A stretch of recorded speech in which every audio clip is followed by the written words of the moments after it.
আজ আমরা ঝাল পিঠা বানাচ্ছি। শীতের পিঠা বেশি বানাই নাই, কারণ একবার আমার ভাইয়ের বউ বাচ্চারা আসছিল, তখন অল্প বানিয়েছিলাম।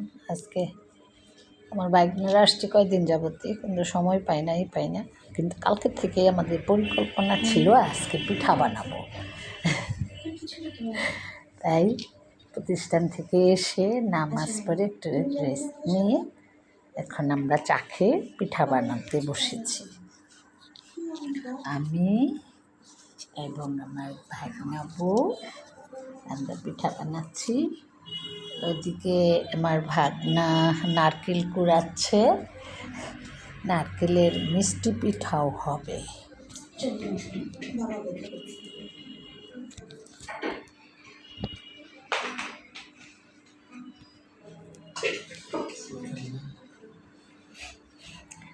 যেখানে পানি রাখতেছি।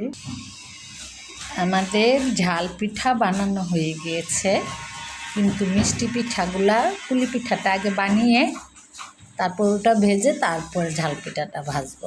না হলে ঝাল পিঠা আগে ভাজলে মিষ্টি পিঠা ভাজার পরে তা ঝাল লাগবে। আবার পুলি পিঠা বানানোর জন্য কড়াইয়ে পানি দিয়েছি। এখন চাউলের গুঁড়ি দিয়ে আস্তে আস্তে ময়ানটা করে ফেলবো। এখন এই চাউলের গুঁড়ি ময়ান করতেছি, এটাকে ময়ান করে নিচ্ছি।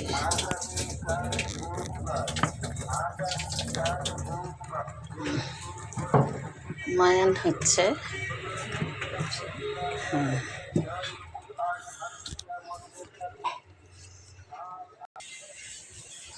নারকেলের খিসা করার জন্য এই যে খেজুরের গুড় দিয়েছি।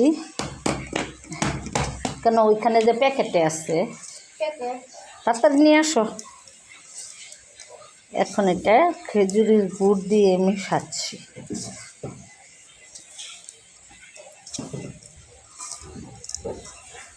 মিশাই দিলে ভালো হয়, তাহলে তাড়াতাড়ি একটু গলে যায়।